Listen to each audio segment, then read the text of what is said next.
Well, this is a professional and personal thrill for me to be interviewing Bill because I have a lot of questions for him. He is somebody who looms large in the literary world, even if you don't know his name. And one reason you don't know his name is he's one of those New Yorker magazine types who has either is egoless or has beaten down his ego to such an extent that his primary focus is not on self-advancement, but on improving the writing of his contributors,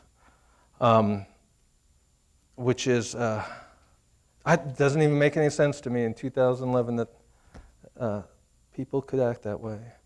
I'm not going to say too much about Bill's biography before we start because I hope to tap into that with my questions. But do let me mention some of the writers who Bill has personally edited. And if I'm wrong with any of these, he will correct me. Philip Roth, John Updike, Saul Bellow, Seymour Hersh, James Fallows, Robert Caro, George F. Kennan, Gary Wills, V.S. Naipaul, William F. Buckley Jr., Raymond Carver, Nicholas Lynn Baker, Donald Barthelme, Garrison Keillor, and rest assured that is hardly a prick in the huge list. In other words, Bill has worked with some of the greatest writers of this country, and if you listen to them, he should be revered. And just because he's quiet doesn't mean we can't learn a lot from him. In fact, one thing I'll just say is you could call Bill very intelligent, but I think in a way that's almost missing the point. My experience with him has been that he's a wise man. And I'll give you an example. The first time I met Bill, I was so excited and thrilled. I love meeting New Yorker people because I'm still looking for a flawed New Yorker person. I'm looking for somebody who's drunk and cursing, but I don't know what they drink there, but they're all so sedate and wise, and they listen. That's one thing they all have in common. They're all great listeners. But our magazine, the Oxford American, had just moved to Arkansas, and I was meeting with Bill, and I got so excited. And even though he had officially retired from the magazine business, I couldn't help myself. I was obviously in the company of somebody with so much talent and wisdom, and I said, Bill, I don't even know exactly what I mean by this question. I haven't thought it out, but I've got to let you know that if you ever want to write for the Oxford American, please know that you have an open invitation. To which he said, and this is a paraphrase, which means this may not be the exact words, but this is the exact content. Bill said something like, "Oh, Mark, I got over that childish urge many years ago." Now, I've asked various groups of interns, what do you think Bill Whitworth meant by that? And I'll hear various answers. And I'll say, does this mean that the guy who works with Updike and Saul Bellow and Philip Roth thinks he's is condescending to them and thinks they're a bunch of children? And the answer to that is no. But what I found so gratifying about this response, once a few weeks later when I figured it out, was that what Bill was saying, and correct me if I'm wrong, was that odd as it may sound, one can be fulfilled creatively and intellectually as an editor. And for selfish reasons, that was so great to hear. but it was just remarkable to hear. I'd never, one of the cliches you hear is that when people get rejected by an editor, they'll say that editor is a failed writer. To which T.S. Eliot, of course, said, and so are most writers. But in the case of Bill Whitworth, even that does not stick because he started off as a writer, and I can tell you he is an A-plus writing talent. But he fell in love with editing for whatever strange, abnormal reason. And I say we find out a little about this peculiar but very talented individual. So, Bill, thank you so much for doing this. Sure. I wanted to start off by, I do want a little bit of your background because I simply don't know it, and I think people should know it. I think the fact that Arkansas has produced a great editor, somebody who was on the verge of being named William Shawn's replacement at the New Yorker, and then went on to lead the Atlantic Monthly as chief editor for 20 years, I think it is reasonable to have some curiosity about your background. So I'm going to intrude on a private man with these questions. So you were born in Hot Springs in 1937, and then you attended Central High in Little Rock. And I'm just curious about what are some of your sharpest memories about growing up in Arkansas in the 40s and 50s? Well, it was wartime, and so I still remember all of our games as boys had to do with war and flying little airplanes. And the movies we went to were war movies. I remember drives to collect scrap metal, and you could go to the movies if you took some old keys Wow. and pieces of metal. There was a theater there on Main Street that took those like once a week or something. Wow. It was a big deal to us to get into the movies free, even though I think it cost a dime to get in at that time. But I remember, for some reason, I went to a private school at first. It's strange because we certainly didn't have any money to spare. But I started at a kindergarten, and I'm still sort of grateful to it was Mrs. Lightcap who ran that kindergarten. She started teaching me to read when I was 4 or 5 years old, and really got me going and excited about reading and reading books. And to skip forward, I have a lot of memories of Central High. It was not Central High when I started there. It was not Central High until my senior year. But what I remember about it is how Central excelled in so many ways. We had, it was regarded as one of the best college preparatory schools, mm-hmm. public schools in the country. We had a lot of national merit scholars. We excelled in sports. Wilson Matthews, if any of you are from Arkansas, will remember him as a coach later at the university, was the football coach. And the team was so good, they every year had to go to the surrounding states, to Kentucky and Tennessee and Missouri, to find other big schools to play in football. And I was very involved in music at that time of my life. And again, the school excelled. The band director was from the Eastman School of Music. You don't normally get that sort of person in a high school band director position. And we played very difficult programs, and I felt like I got excellent music training there.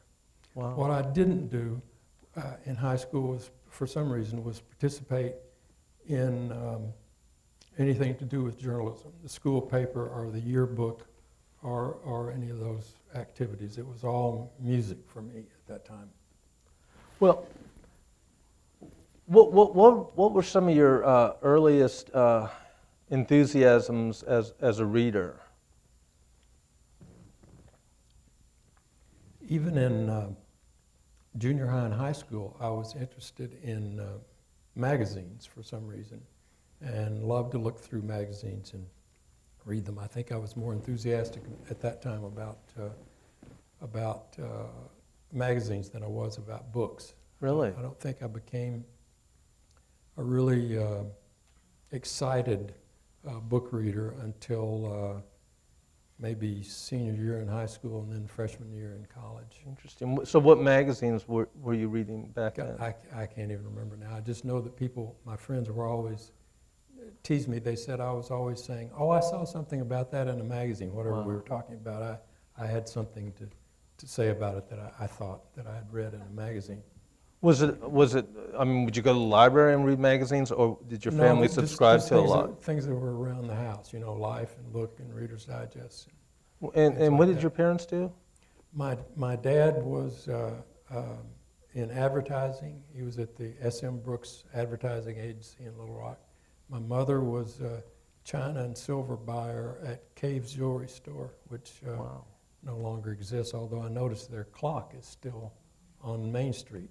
It's been misplaced. It's been moved from 617 Main to 5th and Main. So did your dad sell magazine advertising? Was that? No, he did. He had accounts like Bowman's, Union Bank, accounts that the Brooks Agency had. He wasn't selling ads. He was writing ads and laying out ads. So when did the journalism bug bite you? Not until college. Not until college. Yeah. And what was the circumstance of that? Well, I was. Why did you enjoy being bitten by the journalism bug? I was beginning to think of myself really through the English department, not because of any journalism. This was at Oklahoma, the University of Oklahoma. I was beginning to think of myself as a writer. I don't know why, and it looked to me from my reading that the way you became a writer was you, like Hemingway and like many New Yorker writers, you became a newspaper reporter. It just seemed like a good thing to do. Right. And so I did start writing for the college newspaper, and it was very helpful to me. In fact, when I got my first real job at the Gazette, I had a bunch of those college clips in my little folder, and helped me get a job. But so at some point during college, it sounds like if you're thinking about journalism as a way to write, as a way to begin your career as a writer, I mean, you were serious about it. I mean, that's sort of a career plan, is it not? To say, well, Hemingway started off as a reporter, then he became a novelist. So were you thinking along those terms? Yes, but I really had no idea what I was going to do. I was still so involved in music. I was studying music. In fact, I had a little music scholarship on the side at Oklahoma. And as I progressed through the years there, some of my friends were beginning to go on the road with name bands and stuff like that. And I didn't know. At that point, I still didn't know what a bad idea that was. I still. Wait, the journalism was a bad idea, or music? Well, yeah, that too, but especially going on the road. And in fact, there was a band. Nobody here is old enough to remember this band, but there was a band, the Hal McIntyre band. Hal McIntyre was a saxophone player with the Glenn Miller Orchestra. He still had a band, a very good band, when I was a senior in college.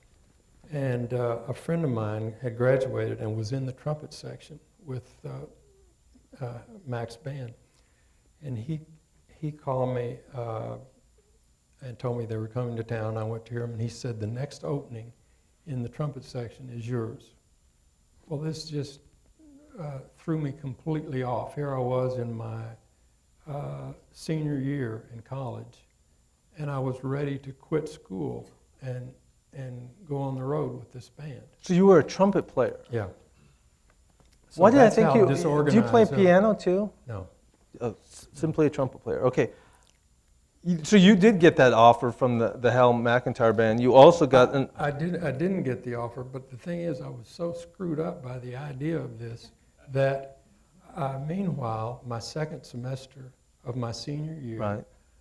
Barney Levine, who ran the Westwood Club here in Little Rock, it was a nightclub and a restaurant and with gambling in the back. He should have been in Hot Springs. I don't know why he was in Little Rock, but I had bands there in the summer when I was in college, and he called me and said they needed a band 6 nights a week immediately. Wow. And I had a little 6-piece band at that point at OU, and I quit school in the second semester of my senior year to come take this job. I mean, I was so set to play every night, right. you know, with the idea that had been planted in me by the Hal McIntyre business. And of course, I did go back and finish a year later. But that's how, when you ask about my plans for I really didn't know what I was going to do. I had no idea. I had a very unrealistic notion of both the music business and writing. And it's true, is it not, that you were also offered jobs by Jimmy Dorsey and Stan Kenton?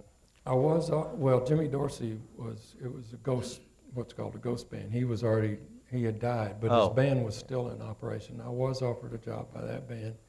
And then, because of a misunderstanding, sort of, I was asked by Stan Kenton, who I had known for several years because I had several friends on the band. Okay. But he'd never heard me play. Right. He was just somebody that I knew, that he knew as a friend of guys in the trumpet section. And there was an opening coming up in that band, and they came this was in '62, I think. I was at the Gazette. They came here to play a concert, and he asked me at intermission if I would be interested.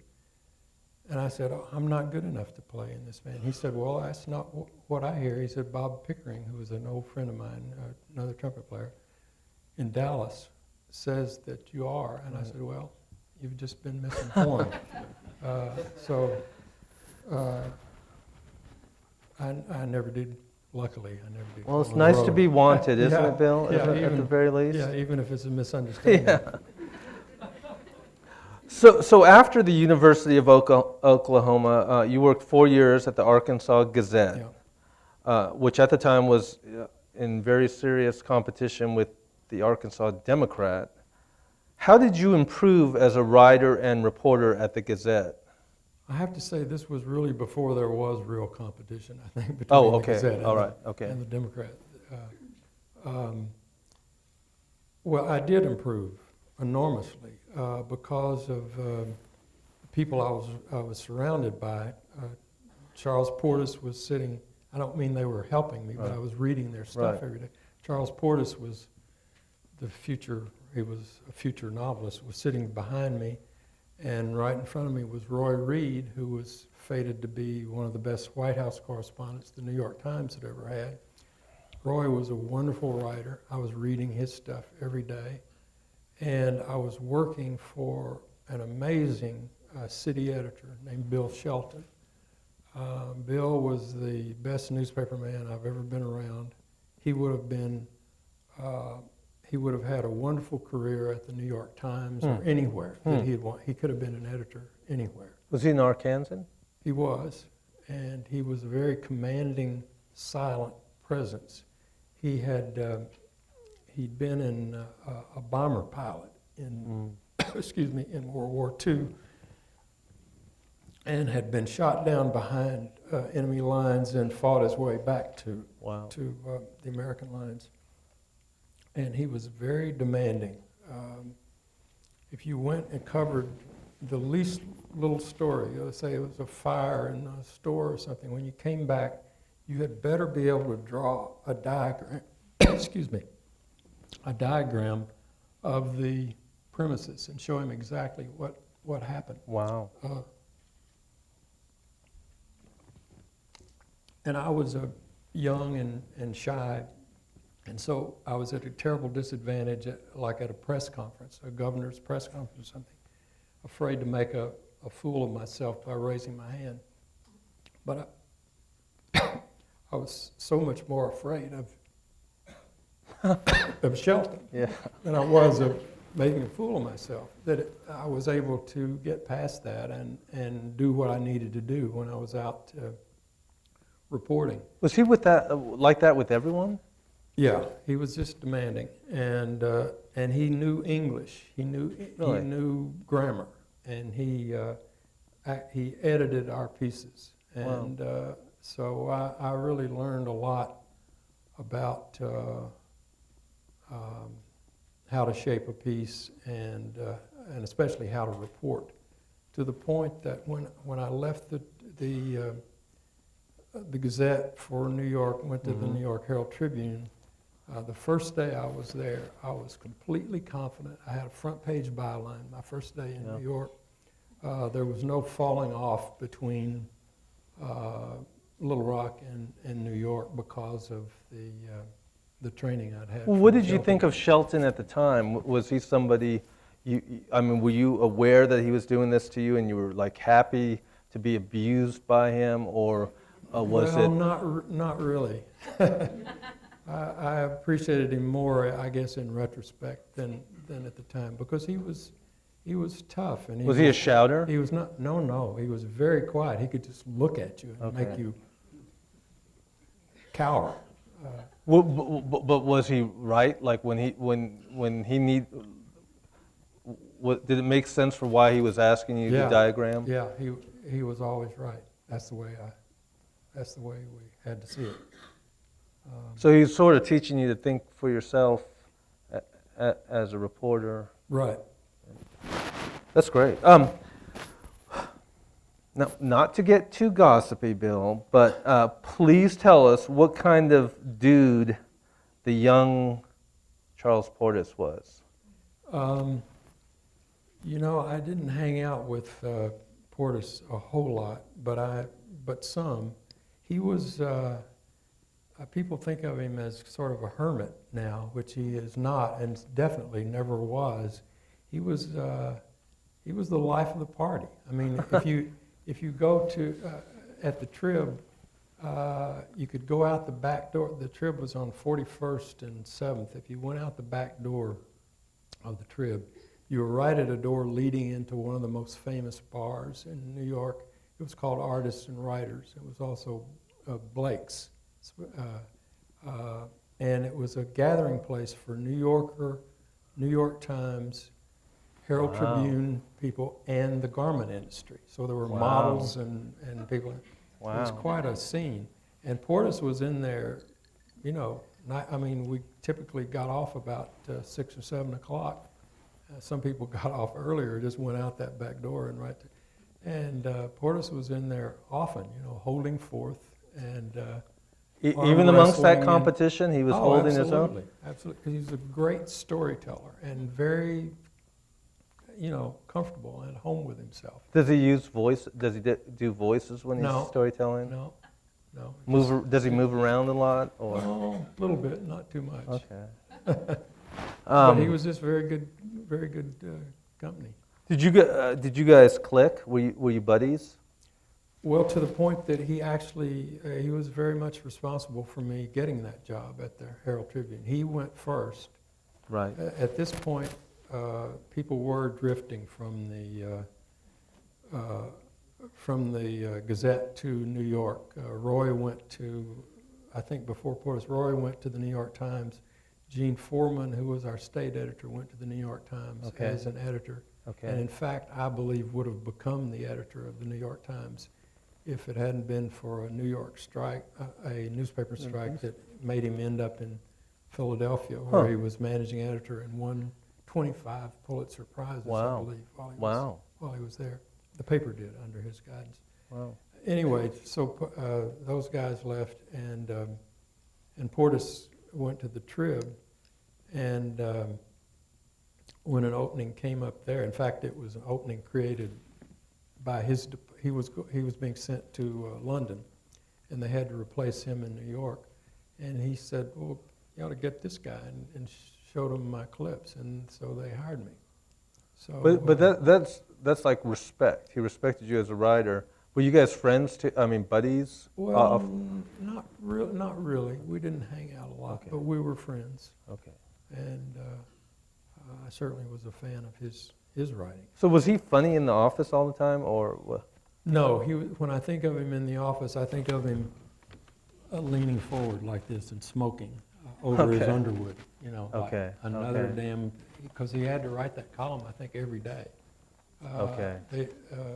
The column on the left-hand side of the second front now in the Democrat Gazette is handled by two people. Right.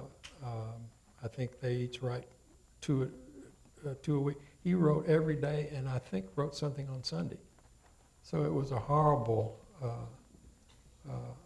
job in many ways. Just Okay. because you're pulling this, it was our town. He just pulling this stuff out of thin air. Well, concerning the Tribune, the Herald Tribune, it's pretty remarkable the amount of talent that was there at one time. You had yourself, Portis, Jimmy Breslin, Tom Wolfe, Dick Shapp, Lewis Lapham. What did you learn from all of them? Because you always said you came over equipped to survive in that environment. But what did you learn from all these new talents that you met? I really did. This sounds arrogant, but I don't mean it that way. I didn't learn anything at all at the Herald Tribune. Nothing. Not even how to prank people? No. And there are several reasons for it. I mean, for instance, Tom Wolfe is a huge talent. Why wouldn't I have learned something from him? It was a form of writing, a style of writing that was great for Tom and that I admired and still do, but I didn't aspire to write that way. Nobody should write like Tom Wolfe. Right. Do you not agree? I mean, at all. Right. And I was even a little out of sympathy with certain things that he was Right. doing. And Breslin, I mean, the first week I was there, they sent me out with Jimmy. He was going to show me the ropes, I guess. They sent me out we went to some place, some story in Queens, and he was walking around with his notebook and writing things down, and I don't know. And he's quite a character and had an interesting column. He was off in a corner shouting all the time, shouting all day. We didn't have anything in common at all. Although, I mean, I liked him and I appreciated his contribution to the paper. And as far as the editors, I really didn't like the Trib very much at that time. Really? This is a terrible way to feel because they got me to New York and they gave me tremendous exposure. Right. Tom and I were like the two, because Portis was gone to London, we were the two main feature writers. Wow. We got all the interesting, like I covered the Beatles' first two trips to this country. I'm going to ask you about that. And a lot of interesting stuff. But it wasn't a very good newspaper. We had these good writers, but it just wasn't a very good newspaper. It was struggling. Gotcha. And the editing, when I first got there, drove me crazy. And in fact, I would have quit if it hadn't been because I had other offers. If it hadn't been for Dick Shapp coming over from Newsweek. Probably nobody here knows who Dick Shapp was. He was a big figure in sports, actually. Yeah. And his son is still at ESPN or someplace.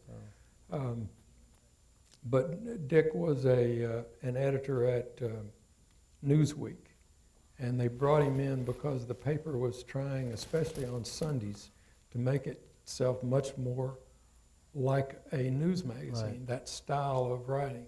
Again, I was completely out of sympathy with this. They would save stuff up for a week and then put it in the Sunday paper. And I still remember asking the city editor, I said, do you really think somebody's going to read this after these stories have already been in the Times, and now you're asking me to put them all together? But anyway, Dick was a good pencil editor and left me entirely alone. And the first day he was there, he came over to me and said, I understand that you're unhappy and your troubles are over. And so that kept me there for another year. I wish somebody would come up to me and say that. Well, I'm interested in bad editing because by indirections we can find clarity. We can find directions. We can find the right direction. So, what kind of bad editing were you experiencing there? Well, there were two guys on the desk. One was an old guy, Danny Blum. I can still see him in a wheelchair with a big cigar in his mouth. He was a real New York kind of character. And Danny was sometimes he just put his head forward and slept all night. He just stayed there, and there he was when you came in the next day. But in their competition with the Times, they were trying to be different somehow.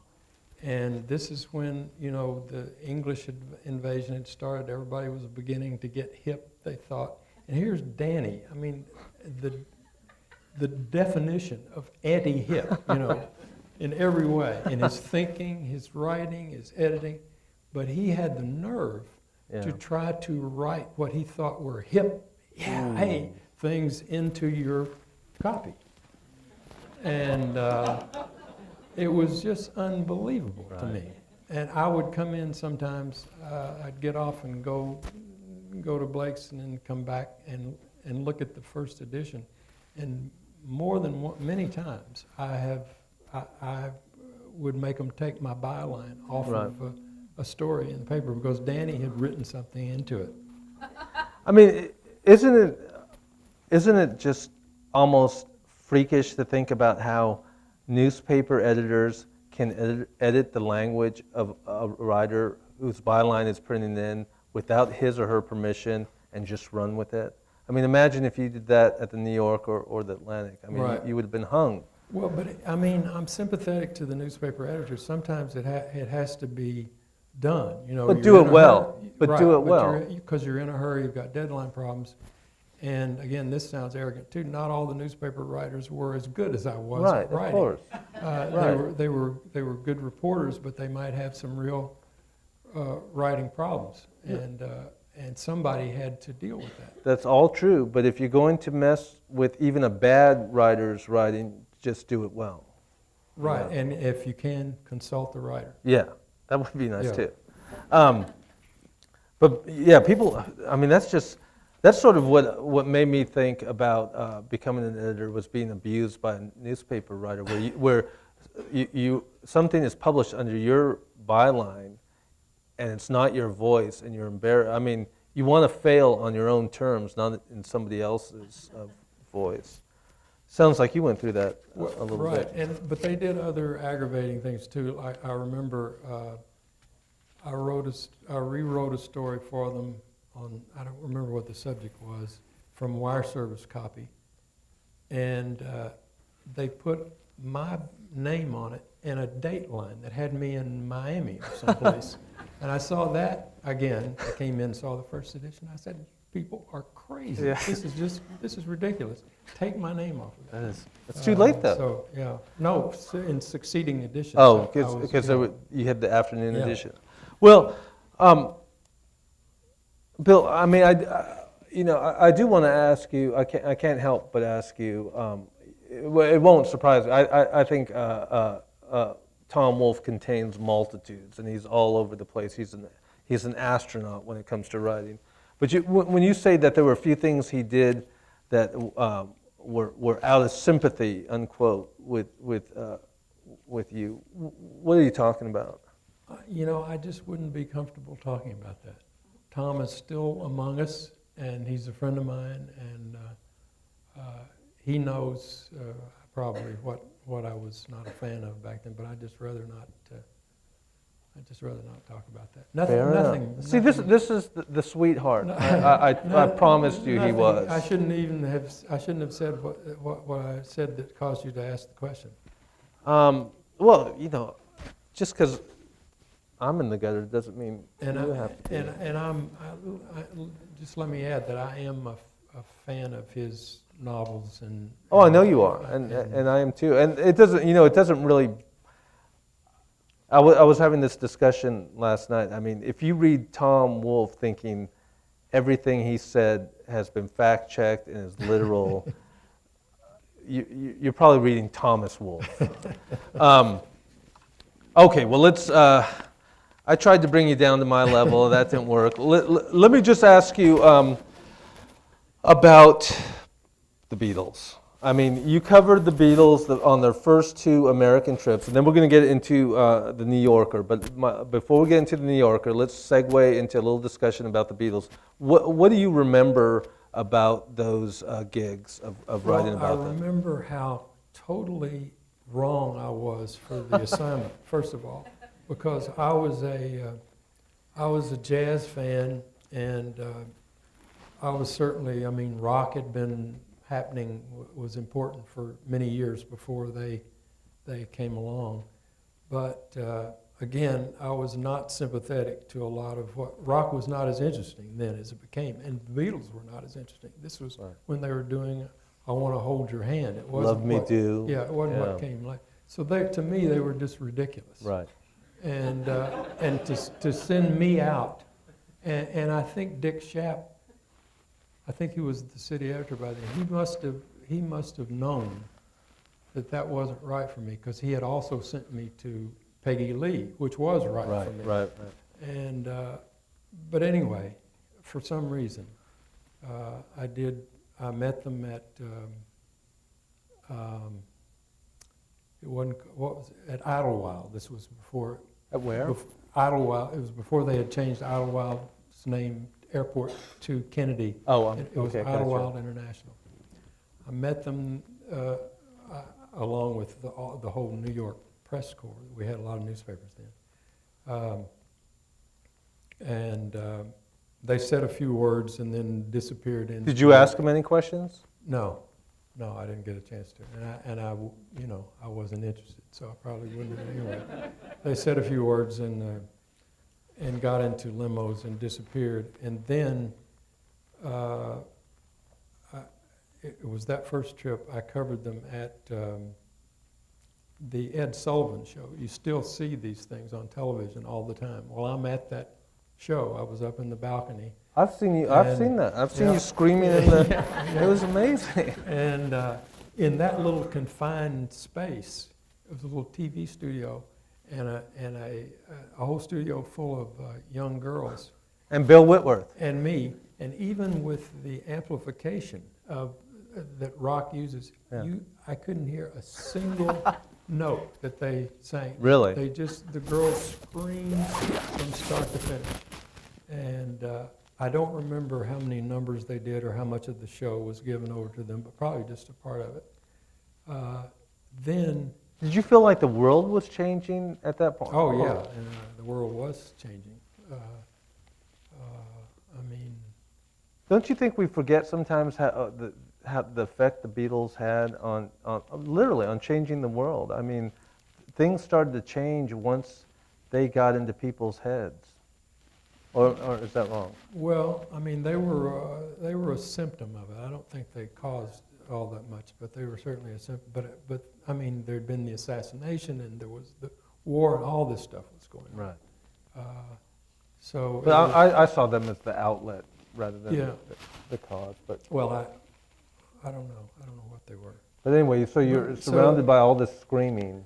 And then their second trip. By then, we had a better idea how important they were. I literally had never heard of them before that first trip. They weren't very big in the country, but they were being played on some New York radio station. By the time of the second trip, they were so important that these hip editors at the Herald Tribune decided that the cleverest thing in the world would be for me to write a front page story about this coming event, that is, that the Beatles are coming back, without mentioning their name. Oh, wow. Which was quite a puzzle for me, but I did it. Really? And they did put it on the front page. That is wild. I don't think it was in the headline. It definitely wasn't in the story. Their point being, this is so big that we don't even have to tell you the name. Man, I would love to see that piece. That is wacky. And so I wrote that before they came, and then I had to go stand outside the night that they arrived. I had to go stand outside the Plaza Hotel a good part of the night because the kids were everywhere, and they were going into the hotel and trying to find out which room they were in, and they were screaming up at the window that they. So I had to concoct some sort of feature story out of that. You know, Bill, my image of you as this dignified man is forever changed. I can't believe you were out there screaming, trying to climb up the walls. And to end the Beatles, my last encounter with them on that trip was the Shea Stadium concert. You went there? Well, you're almost like a groupie now. I mean, so yeah, it was another. you were at the Shea Stadium concert? Yeah. And what was that like? Well, then there was room for a much bigger audience, so that was really a. Did you hear the music? A raucous event. I don't remember. I really don't remember. All right. Still wasn't. The music still had not gotten. Because it was still just screaming and screaming and screaming. So you never hung out with the Beatles and questioned them and wrote them that way. You were just one of. I don't think any reporter was being able to hang out with them at that point. You were the well-dressed young man amongst all the teenage girls in the screaming crowd, right? Okay, gotcha. So in 1966, hired by editor William Shawn, you became a New Yorker staff writer. What was most distinctive about the New Yorker environment?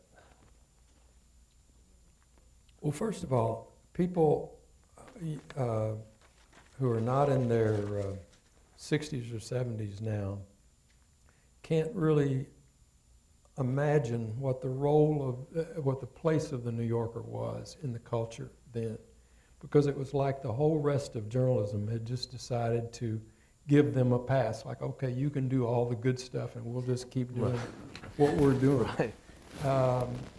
The magazine, for instance, that I don't mean any disrespect to it, but the magazine that I ended up at, the Atlantic Monthly, was just not even on my radar in any way at that point.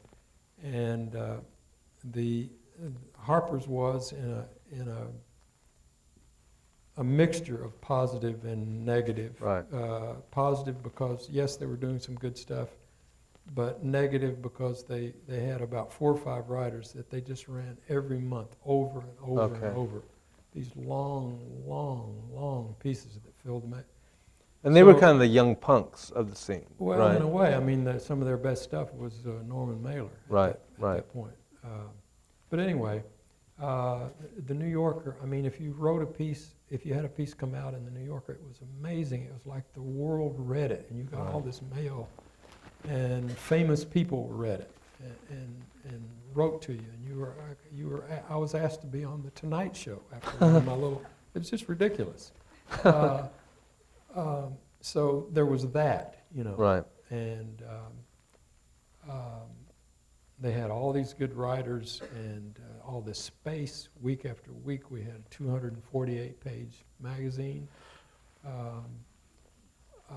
It was a very unusual situation run by this little Buddha-like figure who, to us, seemed to, just run the world. Right.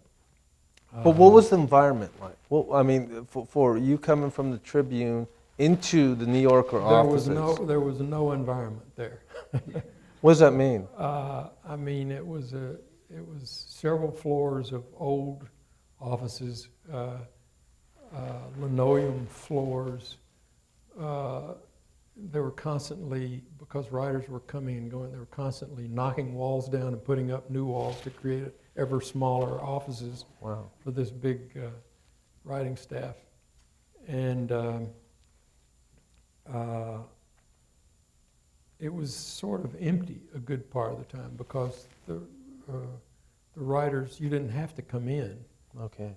So there were editors there. I didn't really know any of the editors at that time. Okay. Sean was my editor. Okay. And the workings of the magazine, the Miss Gould, who you've heard of, and the fact-checking, all that stuff, was sort of hidden from Miss Gould writers. was the grammarian. She was the grammarian. I didn't even know of the existence of this stuff. Right. I knew there was a fact-checking department. Right. But I didn't know the editors. I never saw any editors' proofs. I would have been horribly shocked if I had seen them at that time. And historically, it had not been a very friendly office. It was like, leave me alone. You know, people were coming in late, hungover, and just don't bother me. So this is not like the Trib room where Jimmy Breslin is screaming all the time. No, because everybody's in one big room. And it's loud, and there's... This was a bunch of offices, and the business office was below, the editorial floors were 18, 19, and 20, and the business offices were below us. And as I think I've told you before, the business people were not allowed on our floors, Right. including the owner of the magazine. Right. And not only that, he was not allowed to speak to us in the elevator. Tell people why. They meant not... Well, the Harold Ross's worry, the first editor, and we were just on our second editor, William Shawn, the worry of Ross and Shawn was that if, for instance, I have a piece in the magazine and I get on the elevator and there's Mr. Fleischman, the major owner of the magazine, and he says, I really like that piece you have in this week, that would be the business, that would be seen by editorial people as the business office saying, give us more of that. Well, they didn't want to hear the business office interest in anything. They didn't want any approval or disapproval from the business office.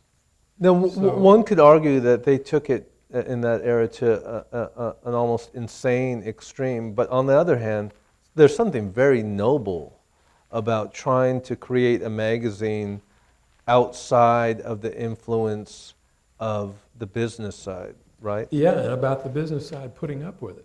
Right, that too. Which they did. I mean, It's an there amazing... was it was like you had diplomatic relations. There was a vice president who could speak to both sides. Yeah, right. And if the business office had something to say to me or to William Shawn or whoever, this vice president would come see me. I mean, is it true, like some of the anecdotes I've heard, that if a New Yorker editor type got on the elevator with a New Yorker business type, you didn't speak to each other? Well, if you had known him, I mean, you would speak to just a salesman or something like that.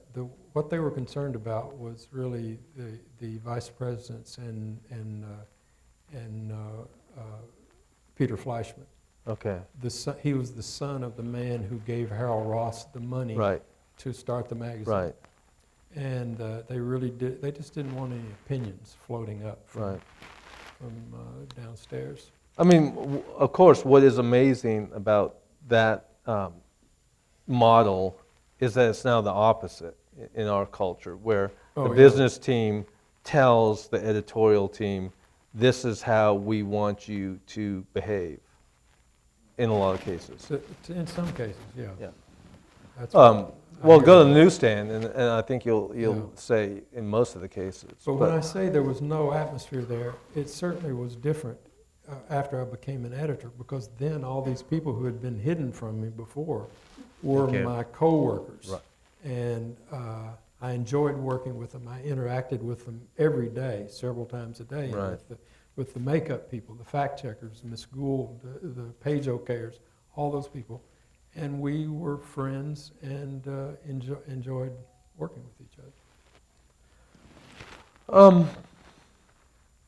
If I forced you to tell us in a nutshell the greatest lesson you took from the New Yorker, what would you say?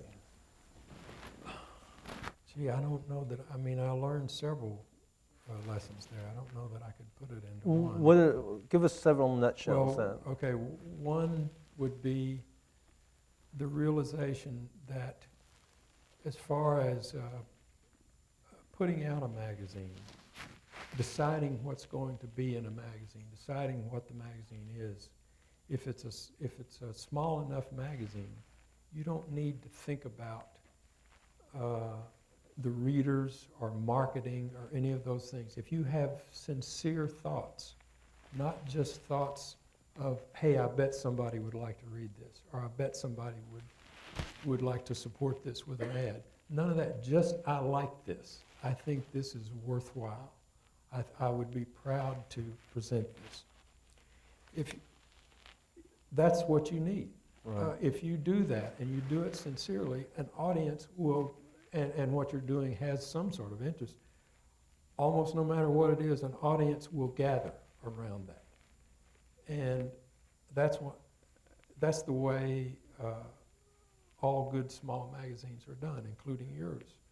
It's the way the New Yorker has always been done, Harper's, the Atlantic. I don't know, I don't read that many magazines, so I don't really know what everybody's doing. But then when you get into the mass magazines, and I don't say this as critical of them, because they are, the people who run those magazines are professional in a way that I never was. Right. I never learned their profession. Right. That is, they're able to think, I'm not interested in this, but I know of 1.5 million people who would be. And that's amazing. Yeah, that they can do that. Good for Because them. they're right. Those people actually buy that magazine. Yeah, but there's a little condescension somewhere down the line there, I think. Well, But let's get back to what Bill learned from the New Yorker. I mean, what did you really take away from that amazing career there? That was one, and I learned how to deal with writers. I had been a writer, but I had only had to deal with myself. Yeah. And so I had no idea how many different types of writers there really were, how many flavors they came in. Even you'd think that you would learn this from reading, because I read very widely, and I knew about a lot of different kinds of writers. But until I really started working with them, I didn't know how varied they were, how different their needs were, and many of them do have a lot of needs from an editor. He's so polite. No, listen, I'm in total sympathy with the writers. I'm really on the side of the writers. Even No, I know. I mean, that's obvious. That's obvious. Even the ones that need a lot of help. So I didn't know that, and I had no idea how to help them. And I learned that from watching. I didn't even know that when I became an editor at the New Yorker. That was what was so strange about the transition. I just was pronounced an editor overnight. Well, I'm going to ask you about that. So after that, by seeing, because it was a big bureaucracy, and so I had in front of me not only my work, my work on the writer's work, but I had proofs coming at me from everywhere, from Sean and from Gould and from the other editors, and occasionally a little unsolicited advice from a man named Gardner Botsford, Right. who was a great editor and was the stepson of Raoul Fleischman. Okay, right. This was upsetting to Sean to have an editor who was related to the money side of the magazine. But he was actually he was good. He was a wonderful editor, and he would drop by and say things and show me proofs of things that he had worked on, and show me historic things, showed me A.J. Liebling proofs and Right, stuff like okay. that, and Nabokov Right, proofs. wow. So reading all that stuff, really on a daily basis, Right. taught me to be several kinds of editor: a pencil editor, Okay. an assignment editor, Okay. a shaping editor, All right. an architectural editor, and a hand-holding editor. Right. And So that's it. The four tricks. yeah. So that was, that was invaluable and tremendously interesting. Well, you know, so you were at the New Yorker as a staff writer for 7 years, and then you asked to switch to editing. Why did you ask? And you and I may have talked about this before, I can't remember, but what I was doing as a writer there was I was writing a certain kind of very small piece. There's one exception to this, or maybe two exceptions, but in general I was writing these small profiles that were really a throwback to the 30s. That's right. In the 30s, when Liebling and he continued long past that, but I had read these old profiles from the 30s and 40s that were only 4,000 or 5,000 words long. I say only 4,000 or 5,000 words. Now I understand that's a long piece. Right. But in those days, that Yeah. was like a postage stamp size Yeah. piece, a very quick biographical piece. Is that what they call the casual? No, No. those were Even shorter? more like some form of humor piece Okay. that might be fiction or nonfiction. Okay, gotcha. But anyway, I had read all these pieces and loved these pieces, and I was there at a time when the pieces were growing enormously. They were becoming huge pieces. They were becoming multi-part pieces, and something really destructive had developed in the culture of the magazine, in that we had these writers who originally they had written wonderful pieces, and then book editors would come along and say, gee, that piece was so good, you should write a book about that. Now we had writers who were known to the book editors and who were really book writers. They'd get an idea and get a contract for the book and submit to us really what was a book manuscript rather than what you could call an article. Right. And I didn't, even before I became an editor, I was worried about that. I didn't believe in that. I didn't think that we were paying the writers in a way that encouraged that kind of, that we had a system that encouraged that kind of writing system. And so anyway, I was writing these short pieces, and Sean loved it. He knew that I was trying to do these 30-style pieces, and he loved to have them. Encouraged me, keep doing that. Because they were fun. They were fun. I really had a lot of fun doing those. However, this was the middle of the Vietnam War. I had a lot of interest beyond trying to be funny. Right. And these were supposed to be funny pieces that I was writing. And the variety was interesting, but I was so much more interested in what was going on in the world, particularly Vietnam. And I wanted to be a part of the magazine rather than taking months to squeeze out these little tiny, theoretically funny pieces. And I just wanted to get involved. So I went to Sean and asked him if I could be an editor, which was presumptuous. I mean, why did I think I could be an editor? But well, I'm kind of. I want to talk to you just a little about your New Yorker writing before asking you a little more about your editing there. So I'm backtracking a little bit, but I can't help myself here. I really enjoyed reading your New Yorker profiles and Talk of the Town pieces. And I know you say you disown them and you look down at them, but I got a kick out of them. And here are some of the people you wrote about: Harold Robbins, Peggy Lee. Nobody knows who he is anymore. Well, I'm sure. Woody Allen, the clarinet player, Woody Herman, the humorist. No, Woody Herman, a barber named Paul Mollet. Is that how you say it? Oh my God! Barber to the stars. Barber to the stars. Another barber named Monty Rock.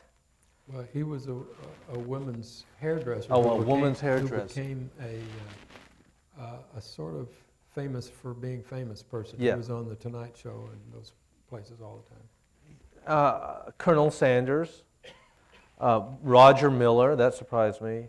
A local TV show host named Broadway Joe. Joe Franklin. Peggy Lee. An Indian activist named Con Tanita Horn, I think. Huntley and Brinkley, and on and on. How did you decide who you were going to write about? Well, in some cases, I was just interested in them in some way. I thought they were funny or interesting. Yeah. Roger wrote funny and interesting songs, I thought. Right. Peggy Lee, I was devoted to. I just loved her singing. Woody Herman, I loved his bands and had for years. Colonel Sanders, I liked the fried chicken that I got at the Colonel Sanders place near my mother's house in North Little Rock. And isn't that wonderful? Just kind of random things like that. Isn't it wonderful that a writer has the luxury of pursuing his or her passions and then entertaining other people with that pursuit? Yeah, it was. Well, but here's one thing I noticed about your pieces. You are really entranced by voice. And there will be times in your pieces where the subject takes over with soliloquies. It's just amazing. You know, all of a sudden it's like a rocket ship going off, and the subject just starts speaking and speaking and speaking and speaking. Subjects nowadays, more or less, are quoted sparingly, and the writer provides most of the words. Why were you drawn to this technique? Well, and now you're referring to the pieces that I have disowned, for sure. Oh man! Absolutely. There's a piece that, first piece I wrote there actually about Bishop Homer Tomlinson, who had traveled all over. He was a preacher in Queens who had traveled all over the world, claiming the world for one country at a time for Jesus. And he was written about a lot in the Times. They would say that he had been in Russia today and today. Anyway, yeah, I'll let Homer talk on and on and on. And that piece is, at a minimum, twice too long, and really 3 times too long. And I can't understand why Sean didn't tell me, because I just thought they were running so many long pieces. I was young. I was in my 20s. I think I thought that a New Yorker piece, at this point, I thought you were just supposed to find out everything you could and put it in the piece. Right. And so there's some of that long quotation there, long quotations in the Huntley and Brinkley profile, which I strenuously disown. Okay. And what about Paul Mollet, the well, nutty? That's different. That was a short piece, and there was nothing. He was a barber. What could I say about him? There was nothing. The thing about Paul was that he saw. Here he was in this little barber shop on the Upper East Side. He saw himself as a public figure, and he was on the Tonight Show several times, cutting somebody's hair with fire or something like that. And he did have a lot of movie star clients there. But when you went in, and so I went there just to get a haircut in the first place. I didn't know that he was the way he was. And he starts telling you about himself. Right. Talking in this way about, I'm Paul Mollet, and I do this and I do that. And so the whole piece really was just Paul talking about himself. And it was brilliant. But he was a funny talker. But by the time I was writing those short pieces, that would be the exception. The others, there's not a lot of quotation.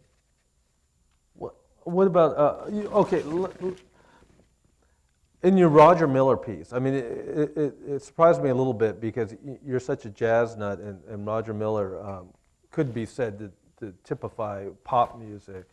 At first he gave you a few throwaway responses to your questions, but you were dogged and you flew with him to California, and in the early AM he finally opened up to you, and again his voice takes over the piece, and he speaks seriously about his early life, his current ambitions and fears.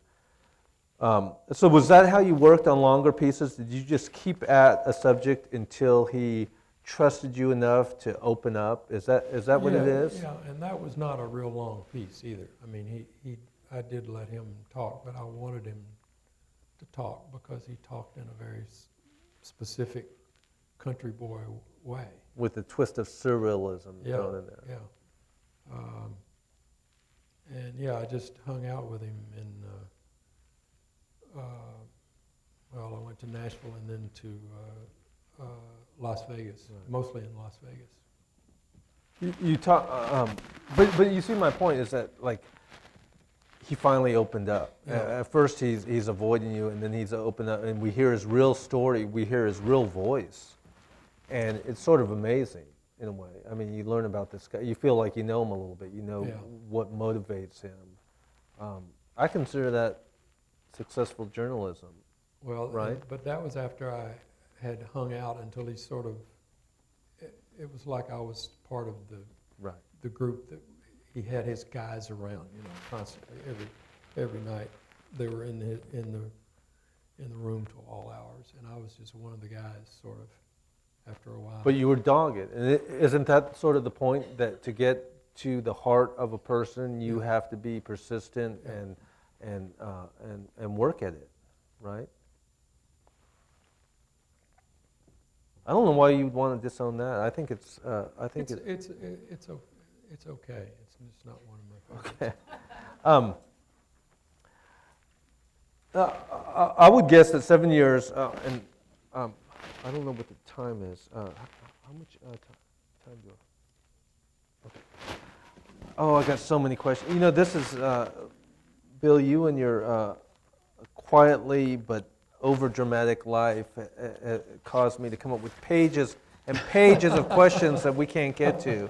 But so let me hop around here, and let's do kind of, let's be speedy with each other here, because I do have a lot of questions that I think are worthy because of what you've accomplished. But so I would guess that 7 years working as a writer at the New Yorker would be perfect training to become an editor there. But what did you not envision about the actual experience of editing that surprised you the most? Well, first, as I've already said, I didn't know about the machinery there that was working with the editors on the writer's work. And also, I very naively thought that all New Yorker writers were real polished writers. Right. And and that wasn't the case. But that's another thing that I learned. I mean, many of them were just as polished as you saw, and they're still there. Roger Angel, who's an old man now, Right. and has been there forever, he's still writing, and his stuff is so great I can hardly believe it. Wow. And I know, because I have edited him only once or twice, but I know what the raw copy looks like. He's a brilliant writer. But I learned there's value in writers who are not really writers. We had writers who were wonderful reporters who needed a lot of help, and they knew they needed a lot of help. They were not vain about their stuff. They welcomed the help. Good. So, but I didn't know that. I thought that what I saw in the magazine was what they had written. So that was a surprise. What hard lessons did you have to learn before you could flourish as an editor? At the New Yorker? Yeah. You know, I don't think there were any hard lessons in that I was eased into it so slowly. Sean gave me easy pieces to work on at the start, and he slowly pulled the curtain back about I see. the inner workings. Because I was shocked when I saw the Gould proofs. I just was amazed. Because all the markings? Yeah, because they were so heavy. There were more markings than original text, right? Um, Oh, you got the evidence. You Oh, can okay. pass some of those pages out if you want to. Holy I don't cow. need them back. That is... Wow.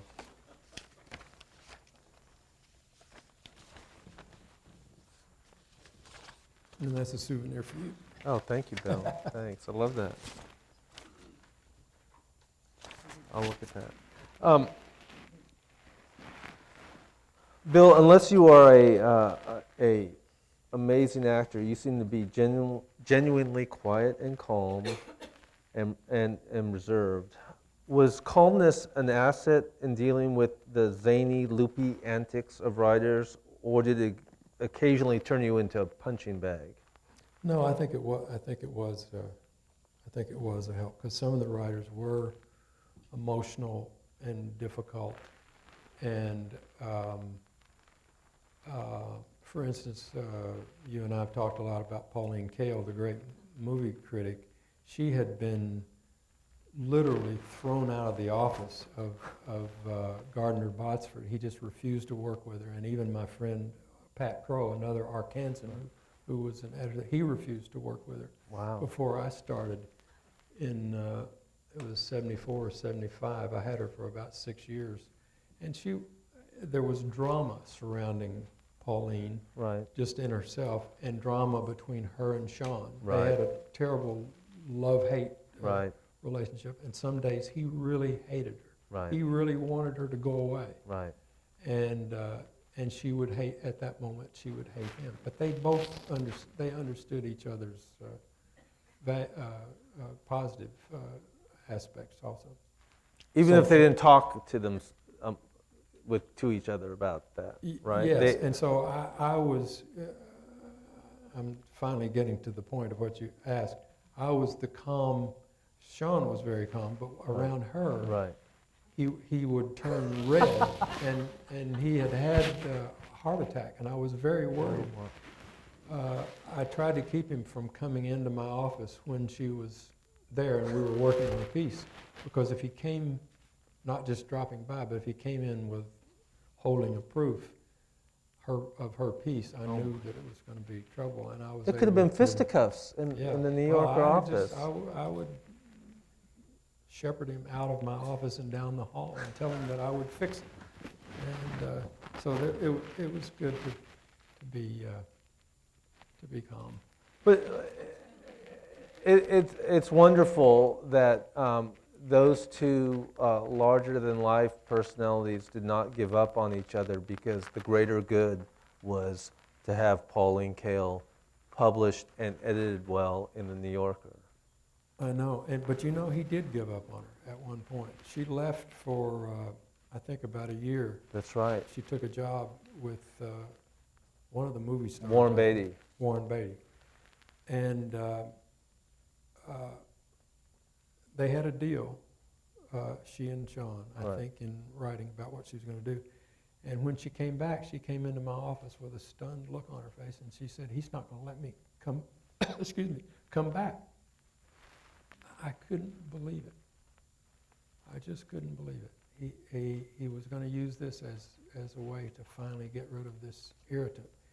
And you know, in that decade, Pauline was probably the most popular writer we had with young people who were crazy about the movies. Yeah. Somebody said at that time, English majors used to all wanted to be Edmund Wilson. Now they all want to be Pauline Kael. Right, And that's absolutely. really the way it was.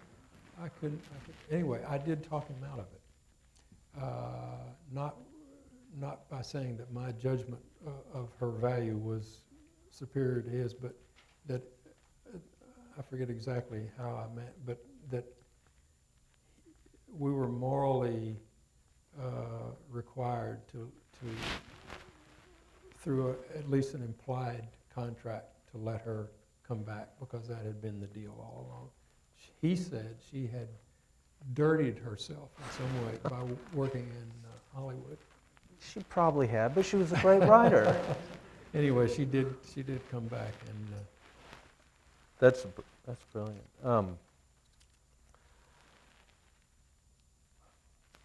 You've worked on so many important pieces with so many important writers. Are there any that I don't even know how to say this, Bill? I mean, there's just so many writers. I mean, who? Let me put it this. Let's just have some fun. Who were the hardest to edit? Of all the great writers you dealt with, were there some?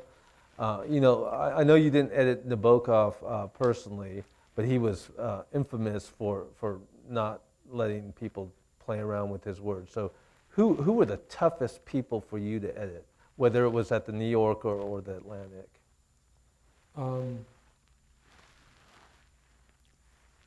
Well, I can say this. This won't be gossip, because he knows this. Robert Caro was quite difficult. I edited him I don't know if you know who Robert Caro is. He's the Lyndon Johnson biographer who's written several volumes and is still at it, in fact. I edited him at both the New Yorker and the Atlantic. At the New Yorker, it was his huge book called The Power Broker about Robert Moses, who was sort of the designer of New York in many ways. And Bob, at that point, was a newspaper reporter who simply had never really been edited before, Right. and he'd never been fact-checked, and he just was very uncomfortable with our procedures. But Forever? I mean, he never got over it? Well, he came to accept it to the degree that he was still able to work with me later at the Atlantic. But I think when we finished with Moses, his feeling probably was that he would never go through something like Right. that again.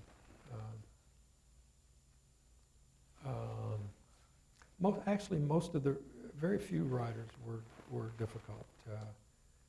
I mean, many of them were difficult, or some of them were difficult in being sort of slow to catch on. Like, well, I don't understand why do I have to do this and why Right. do I have to do that? But as long as you were keeping them in the game and not doing things behind their back, but Right. slowly explaining why this would be a help to them, which it would. Right. It was protecting them, Right. not us. And Right. they came around. I think just about all of them. You recently referred to the New Yorker editing system as the most intricate editing bureaucracy ever invented. Can you explain what you meant? Well, just that there were so many moving parts, and this applies to the Atlantic now too, because I took the system with me when I went to the Right. Atlantic. But you get a piece, and you, the editor, Right. The editor of the piece, Sean gets the piece. Let's say we're at the New Yorker. Sean gets the piece. He doesn't do anything to it except say yes or no, gives it to me. I cut it some, but I don't do any line editing. I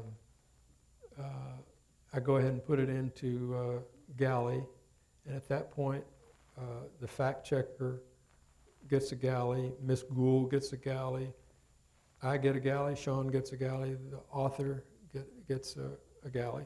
So you've got, and the lawyers get a Galley. So you've got 5 or 6 people working on this piece at the same time. Wow. And so I get galleys from those people, and then I do, because we can't have everybody making changes on, Right. on a piece. It has to go through the articles editor. So all those proofs come to me, and I select which changes to put into the Right. article.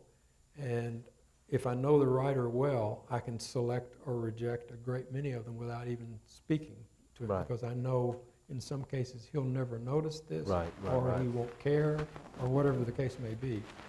And the ones that I think might be of interest to him, I'll discuss with him or her Right. if time allows. Then we revise. Then we get a revised galley, put all that stuff in. Right. We've got a fresh galley. Those same people get it all over again. Wow. Because nobody had seen, none Everybody's of us had seen all this stuff. stuff. I'm the only one who's seen everything. Right. So everybody has a look at a fresh proof, Okay. and then I probably have some work to do with the writer, and I have a lot of work to do with the fact checker. They're going Right, to have stuff to okay. add to every version of the piece because it's a moving target. Right. And in Pauline's case, it was really difficult because she literally rewrote the piece every night of the week. She was a complete moving target. This is a weekly magazine. Yeah. So then I revised the revised galley into a page proof. And then Sean, who has not bothered with the revised galley, he saw the first galley, he would Okay. come in and read the page just out of curiosity, see what's going on. I'm reading the page, the author's reading the page, the fact checker is still working on it. And then we have completely fresh eyes, the page Good. okayer, who Okay. hadn't seen any of this stuff Good. that's happened before. 2 page okayers would read the page proof, and then we would have a revised page proof. So the piece is going through all these different forms with all these different eyes looking at it, and only one person, the article's editor and the author, depending on how much toleration he or she has for all this, who's really reading everything that's going on and really keeping up with the piece. And it's just of tremendous value to have a lot of different eyes, because everybody's mind works Right. in a different way, and people have different abilities, see different things. I mean, that is absolutely what I love about the work you did, Bill. I mean, with the New Yorker and the Atlantic, the care and the concern to do it as best as we can is just inspiring, you know, and I think this country would be a better place if everybody put that kind of care into everything that is thrown out on the internet or on TV. You know, just, I mean, what you were trying to do was to catch errors before they were committed to print. You know, and think about that. You know, in this day and age, we don't really care. It's like, say whatever you want and we'll run with it. In the Bill Whitworth style, you try to self-impose these principles so that you catch these mistakes, because you know there are going to be mistakes. You know there are going to be better ways to phrase things. You try to improve yourself before you go in front of an audience. Not nowadays, you know, you just go in front of an audience and you show everything you have, ugly or not, and it's just so commendable that you all believed in this. Well, and I know we're out of time, but I like to say one thing about what you're talking about, because I think there is a growing feeling in the country and in journalism to some extent that all of that is just too fussy, Right. and you may be squelching somebody's writing style, and that grammar and punctuation is simply a set of rules. Right. And it's true, there are some grammar rules that are just rules, that are inherited rules. But the point I'd like to make to the writers, first of all, we didn't destroy anybody's style. If it was a stylish writer, we didn't do any of this stuff. And he or she got final approval, right? Absolutely. But the point is, my point is that the point of grammar and punctuation is clarity and understanding. And apart from pieces of writing that are just sheer art, that are poetry, the purpose is for the reader to understand what he's being told. It's not that the reader is going to look through there and say, oh, there's a grammar error. Right. No, the reader doesn't know that. Right. But what the reader will feel, and I feel it myself sometimes when I pick up some novel that I don't know anything about and just start reading, there's a kind of haze that develops. I don't even know what's bothering me, maybe. You turn the page, and it's because it's not quite clear. A writer at the New Yorker years ago said in a piece about somebody else's writing that he tended to be 2 rings from the bullseye. And, and there is that quality in writing. What we're trying to do is make things understood, and if possible, of course, stylish and elegant, but clear. Clear. Clarity. Yeah. Clarity. Well, I hit about a fourth of the questions that I wanted to ask Mr. Whitworth, and I'm sorry that I didn't get to all of them because I'm still curious about this brilliant man. But I am in so much awe of what he does and did. The idea that one can make a living by having high principles, to me, is just beautiful. And I'm so grateful that you allowed me to trick you and get you on stage. And we're going to have a cocktail party in the great room, which is just around the corner. And it is a great room. And I would advise you all to talk to Mr. Whitworth, if you won't mind. Sure. Well, I'd advise you all to talk to this brilliant editor, brilliant writer. He can disown his writing, but it's in print, and he can't go around and tear it all up. There's some really good stuff. Unfortunately. Well, yeah. If you want a great story about Colonel Harlan Sanders, read his piece on him. You'll be fascinated. Thank you all for attending. Thank you, Bill, for speaking. And Thank you.